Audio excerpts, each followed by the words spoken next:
সংগঠনের যৌথ সভায় সম্মানিত সভাপতি উপস্থিত রয়েছেন। আজকের অনুষ্ঠানের বিশেষ অতিথি সুযোগ্য সাধারণ সম্পাদক জনাব নজরুল। আজকের অনুষ্ঠানে বিশেষ অতিথি হিসেবে উপস্থিত রয়েছেন বাংলাদেশ জাতীয়তাবাদী যুবদল আঞ্চলিক উপজেলা শাখার সিনিয়র যুগ্ম আহ্বায়ক তারা নির্যাতিত নেতা সাবেক ছাত্র নেতা আব্দুল মান্নান রাখেন। আজকের অনুষ্ঠানে তিনি সঞ্চালনার দায়িত্বে রয়েছেন অত্র ইউনিয়ন বিএনপির সুযোগ্য সিনিয়র যুগ্ম সাধারণ সম্পাদক জনাব খলিলুর রহমান মাস্টার। বিশেষ অতিথি হিসেবে উপস্থিত আছেন বাংলাদেশ জাতীয়তাবাদী স্বেচ্ছাসেবক দলের ভারপ্রাপ্ত আহ্বায়ক মিজানুর রহমান ভূঁইয়া। বিশেষ অতিথি হিসেবে উপস্থিত আছেন বাংলাদেশ জাতীয়তাবাদী স্বেচ্ছাসেবক দলের সংগ্রামী সদস্য সচিব জাহিদ মিয়াজি। বিশেষ অতিথি হিসেবে উপস্থিত আছেন বাংলাদেশ জাতীয়তাবাদী দল বিএনপি আঞ্চলিক উপজেলা শাখার সহ কৃষি বিষয়ক সম্পাদক জনাব আব্দুল কাদের রারি।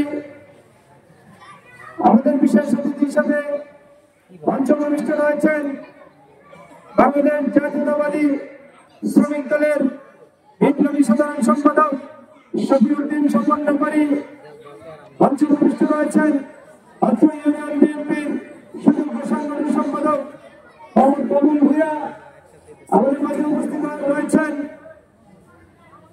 অত্র এলাকার কৃতি সন্তান অত্র ওয়ার্ডের বর্তমান মেম্বার এবং উপজেলা বিএনপির সাবেক সহসভাপতি জনাব ফারুক গাজী। আমাদের মাঝে উপস্থিত রয়েছেন উত্তর ইউনিয়ন যুব দলের সংগ্রামী সভাপতি মহসিন মিয়া বেদা।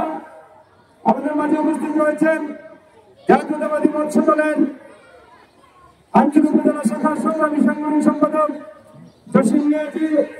আমাদের মাঝে উপস্থিত রয়েছেন উত্তর ইউনিয়ন স্বেচ্ছাসেবক দলের বিপ্লবী সভাপতি জনাব মনসুর আহমেদ মিয়াজি। উত্তর ইউনিয়ন স্বেচ্ছাসেবক দলের সংগ্রামী সাধারণ সম্পাদক মিলন কাজী।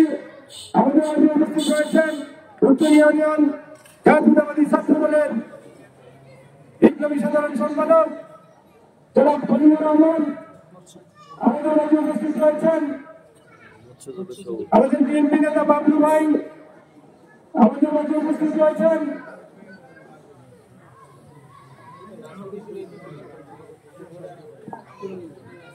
কৃষক দলের আলমগীর হোসেন খোকন সহ আমাদের অনেক ব্যক্তিবৃন্দ। সময় স্বল্পতার কারণে আমি সকলের নাম প্রকাশ করছি না, তবে আমি একজনের পরিচয় করিয়ে দিচ্ছি।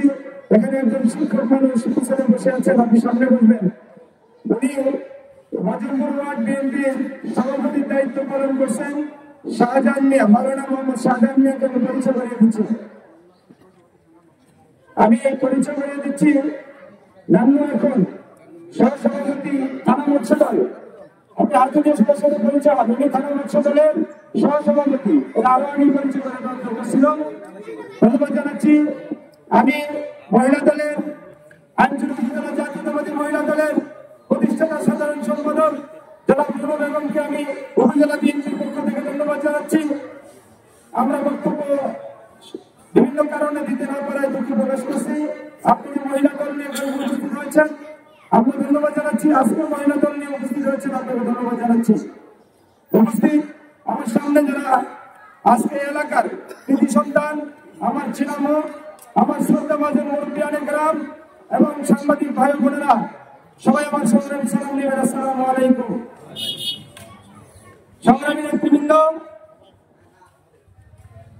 আপনারা জানেন 5ই আগস্ট 5ই আগস্টকে 36 জুলাই বলা হয়।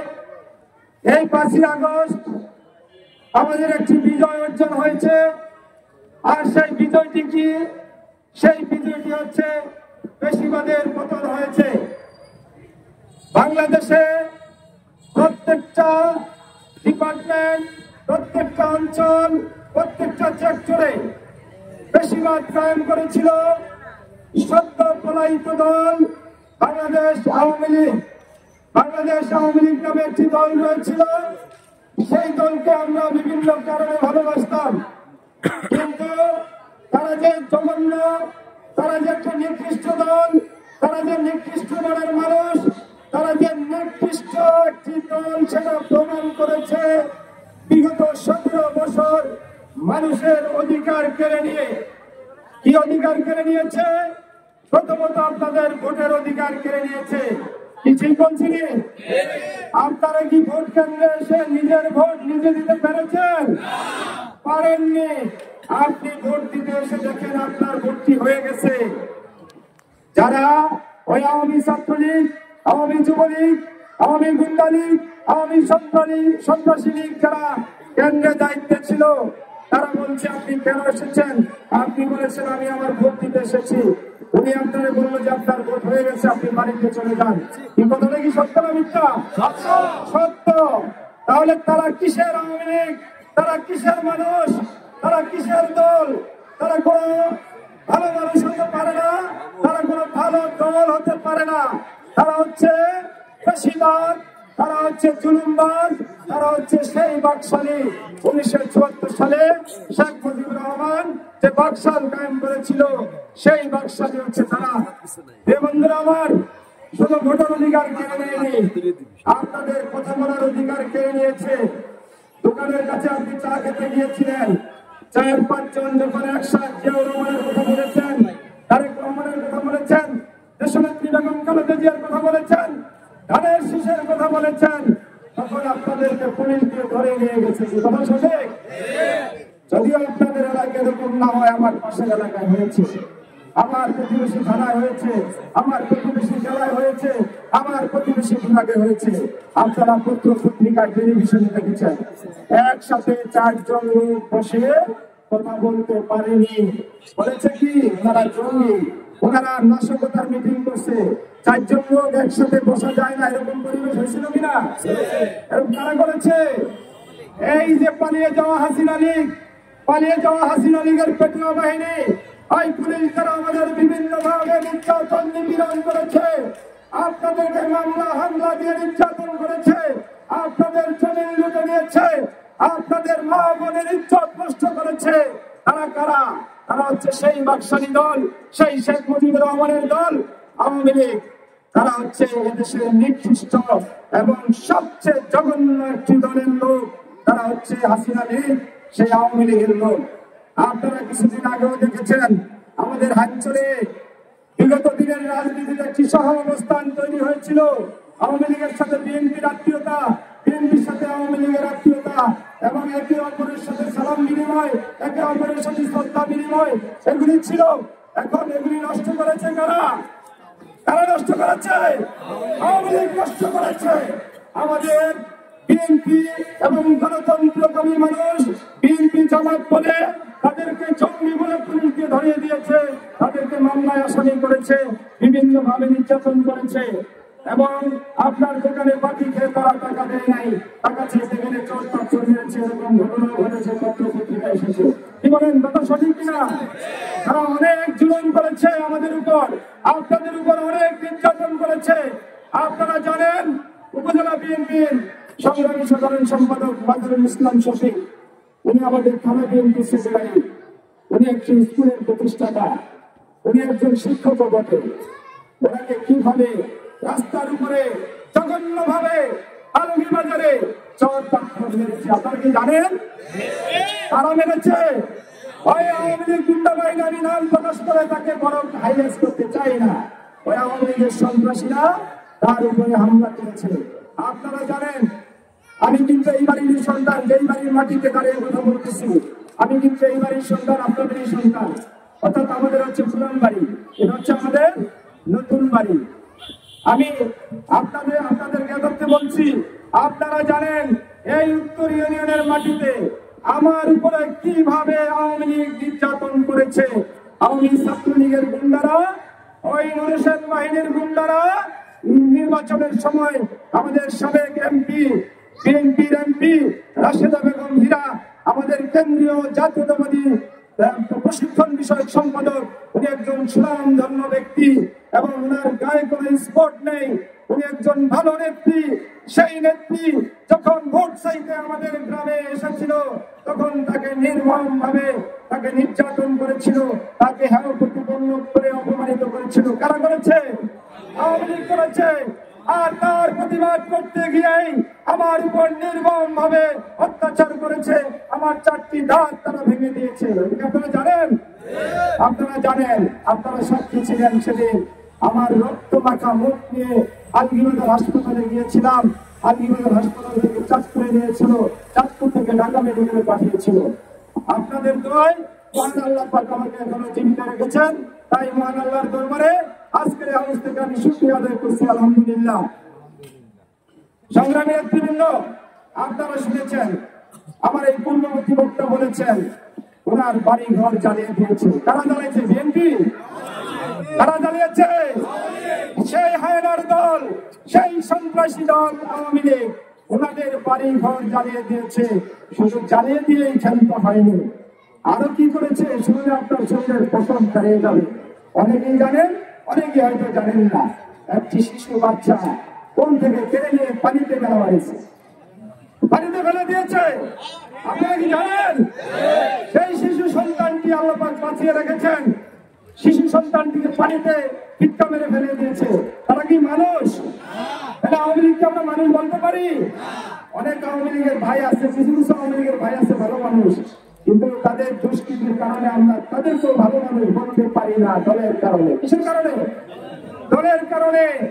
তারা প্রতিবাদ করে নাই। যারা ভালো মানুষ ছিল তারা প্রতিবাদ করে নাই, তারা বলে নাই এই সন্ত্রাসী বাহিনী এটা তোমাদের অন্যায়। যদি আপনি প্রতিবাদ করতেন তাহলে আপনি বলতাম যে আওয়ামী লীগের মধ্যে ভালো মানুষ আছে। আওয়ামী লীগের মধ্যে কোনো ভালো মানুষ নাই।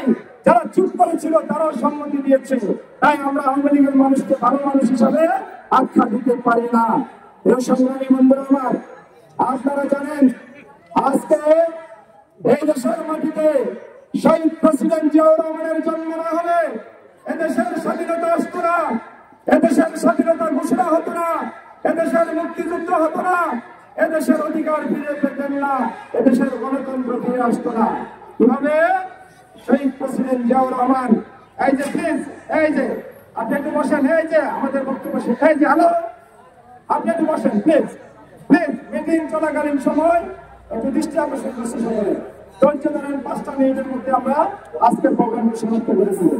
সংগ্রামী নেতৃবৃন্দ, আপনারা জানেন শহীদ প্রেসিডেন্ট জিয়াউর রহমান সে পাকিস্তান সরকারের সেনাবাহিনীতে চাকরি করেছিলেন, জানেন না? তখন আমাদের দেশ কি স্বাধীন হয়েছিল? না, আমরা পূর্ব পাকিস্তান ছিলাম। পূর্ব পাকিস্তান নামে আমরা ছিলাম। পাকিস্তান যেদিন স্বাধীন হয়েছে পূর্ব পাকিস্তানও সেদিন স্বাধীন হয়েছে। অর্থাৎ পশ্চিম পাকিস্তান, পূর্ব পাকিস্তান 1948 সালে একই দিনে স্বাধীন হয়েছে, নাকি? তাহলে আমাদের এই ভূখণ্ডকে বলা হয়তো পূর্ব পাকিস্তান, আর পশ্চিম দিকেও আমাদের বলতাম পশ্চিম পাকিস্তান। তাহলে উনি যখন সরকারের চাকরি করে ওই মুহূর্তে উনি চিন্তা করছে আমাদের দেশের আর পশ্চিম পাকিস্তানের বৈষম্য রয়েছে। কি রয়েছে? বৈষম্য রয়েছে। বৈষম্যটা কি? অধিকার নিয়ে। কি নিয়ে? অধিকার নিয়ে। তাদের অধিকার আর আমাদের পূর্ব পাকিস্তানের অধিকার একটু বৈষম্য রয়েছে, দূরত্ব রয়েছে, পার্থক্য রয়েছে। এই পার্থক্যের জন্য জিয়াউর রহমান ওনার সফলতাকে চিন্তা করেছে না পশ্চিম পাকিস্তানের অন্যায় করছে। কি করছে? অন্যায় করছে। উনি চাকরি থাকা অবস্থায় বিদ্রোহ ঘোষণা করেছেন। কি ঘোষণা করেছেন? বিদ্রোহ ঘোষণা করে উনি রণাঙ্গনে নিজেই যুদ্ধ করেছেন এবং নিজে কিচের দায়িত্ব যেটা জ্যাট ফোর্স নামে, সেই জ্যাট ফোর্সের মহানায়ক ছিলেন শহীদ প্রেসিডেন্ট জিয়াউর রহমান। শুধু তাই নয়, আপনারা জানেন শেখ মুজিবকে ওই সময় 7 মার্চ হইতে শুরু করে যতগুলি আন্দোলন দিয়েছিল তাদের নেতারা শেখ মুজিবকে স্বাধীনতার ঘোষণা দেওয়ার জন্য বলেছিল। এখানে যদি প্রবীণ লোকেরা থাকেন ইতিহাস জানবেন, শেখ মুজিব স্বাধীনতার ঘোষণা দেননি। তারা তাদের নেতাদেরকে গোপনে বাড়িতে ঘরে বৈঠকে বলেছে যে আমি যদি স্বাধীনতার ঘোষণা দেই তাহলে দেশদ্রোহের মামলা খাবো, রাষ্ট্রদ্রোহের মামলা খাবো, তাহলে ওনাকে জেলের ঘাড়ি টানতে হবে। তাই উনি স্বাধীনতার ঘোষণা দেননি। উনি চেয়েছিলেন পূর্ব পাকিস্তানের গভর্নর বা পূর্ব পাকিস্তানের প্রধানমন্ত্রী, উনি চেয়েছিলেন ক্ষমতা, উনি রাষ্ট্রের স্বাধীনতা চাননি। কথাটা কি সত্য না মিথ্যা? সত্য। উনি কিন্তু দেশের স্বাধীনতা চাননি। আজকে আপনারা অন্যায় ভাবে এই ইতিহাসকে মাটির নিচে ঢুকিয়ে আপনারা ক্ষমতার মস্তকে বসে আপনারা সঠিক ইতিহাসকে বিলীন করে দিয়েছিলেন। জাতির পিতা নামে তাকে আখ্যায়িত করেছেন। আমি আজকের এই প্রোগ্রাম থেকে ধিক্কার জানাই। উনি কোন জাতির পিতা নয়, জাতির মুসলিম জাতির পিতা হচ্ছে হযরত ইব্রাহিম আলাইহিস সালাম। হযরত ইব্রাহিম আলাইহিস সালাম। আর বাঙালি জাতির পিতা যদি বলতে হয় তাহলে আমরা বলতে হবে যে জীবন বাজি রেখে রণাঙ্গনে মুক্তিযুদ্ধ করেছিলেন এবং সেই কালুরঘাট বেতার কেন্দ্র থেকে স্বাধীনতার ঘোষণা দিয়েছেন। কেউ কি ওনাকে বলেছে আপনি স্বাধীনতার ঘোষণা দেন? এরকম কোন ইতিহাস পড়েছেন? জিয়াউর রহমানকে কেউ কি বলেছে আপনি স্বাধীনতার ঘোষণা দেন? উনি নিজের থেকে তখন দেশের দায়িত্ব নিয়ে, উনি ইমানি দায়িত্ব নিয়ে, ইমানি চেতনা নিয়ে, ওনার সততার সেই শক্তি নিয়ে উনি কালুরঘাট বেতার কেন্দ্রে করেছিলেন। আই রিপোর্ট জিয়াউর রহমান নাকি শুনেছেন না টেলিভিশনে? এবং স্বাধীনতার ঘোষণা কে দিয়েছেন? জিয়াউর রহমান। তাহলে দেশের স্বাধীনতার মহান ঘোষণা মহানায়ক হচ্ছে শহীদ প্রেসিডেন্ট জিয়াউর রহমান। আমরা যদি বাঙালি জাতির পিতা আখ্যায়িত দিতে হয়, আমরা যদি বাঙালি জাতির পিতা মানতে হয়, তাহলে মানতে হবে শহীদ প্রেসিডেন্ট জিয়াউর রহমানকে। শহীদ প্রেসিডেন্ট জিয়াউর রহমানকে জাতির পিতা মানতে হবে, বাঙালি জাতির পিতা। কোন জাতির পিতা? আর আমাদের মুসলিম উম্মার জাতির পিতা হচ্ছে কে? হযরত ইব্রাহিম আলাইহিস সালাম। যাই হোক, আমাদের অনেক কথাবার্তার কারণে আমাদের অনেক কিছু সারেক হয়ে যায়। এই জন্য আমি কথাটা ভেঙে দিলাম, জাতির পিতা বলা যাবে না। জাতির পিতা আমরা মুসলিম জাতি, আমাদের জাতির পিতা একজন ইব্রাহিম আলাইহিস সালাম। সেখানে ওই দিকে আলোচনায় যাচ্ছি না। শহীদ প্রেসিডেন্ট জিয়াউর রহমান যদি এদেশে ইরিগেশন খাল খনন না করতেন, আজকে আপনি ধানের ফসল ফলিয়ে এক করা জমিতে 3 মণ 4 মণ ধানের ফসল ফলে না? এটা কার তৈরি, কার অবদান? কে এনেছে? সেই চীন দেশ থেকে জিয়াউর রহমান এই প্রযুক্তি এনেছে। নিজে আপনাদের সাথে থেকে, যারা ওই সময় ছিলেন তাদের সাথে থেকে নিজে খাল খনন করেছে, নিজে পরিশ্রম করেছে। সেই খাল খনন করে পানি শেষ প্রকল্প তৈরি করেছেন, ইরিগেশন এনেছেন। তার ফসল আমরা এখনো ভোগ করি। আপনাদের ছেলেমেয়েরা কি বিদেশে আছে না? পালিয়ে গিয়েছে। এবং আওয়ামী লীগের যারা দুষ্কৃতিকারী ছিল তারা কি আলমিবাজার বা হিমসরে আছে? তারা কোথায় গেছে?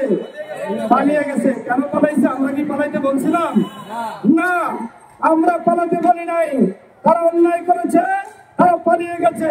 এখনো কি আওয়ামী লীগ বসবাস করেনি হিমসরে? আওয়ামী লীগ বসবাস করে না? করে। আমরা কি তাদের বাড়িঘর জ্বালিয়ে দিয়েছি? আমরা কি তাদেরকে বলছি বাড়িঘরে থাকতে পারবেন না, উঠে যান? এরকম তাদের জমিন দখল করেছি? তাদেরকে বলছি যে চাঁদা দেন 1 লাখ টাকা, তাহলে থাকতে পারবেন? এরকম কথা বলেছেন আপনারা? বলেন নাই। জিয়াউর রহমানের আদর্শে এগুলি নেই, বিএনপির আদর্শের মধ্যে এগুলি নেই। চাঁদাবাজি, টেন্ডারবাজি, ভূমি দখল, সন্ত্রাসী, হামলা মামলা এগুলি বিএনপির মধ্যে নেই। যারা অন্যায় করেছেন তাদেরকে কিন্তু আমরা ছেড়ে দিব না।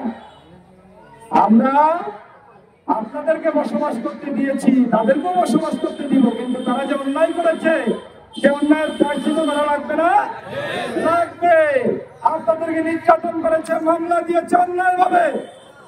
তাদেরকে যদি আমরা মামলা না দেওয়া হয়, তারা তো আবারও অপকর্ম করবে, আবারও আপনার উপর হামলা করবে, আবারও মাল তৈরি হয়ে এই দেশের বিশৃঙ্খলা তৈরি করবে। তাহলে তাদেরকে চিহ্নিত করে আমরা নিজেরা আইনের উঠতে না রেখে, আইনের উঠতে রেখে আমরা আইনের মাধ্যমে তাদের বিচার করবো। তার মাধ্যমে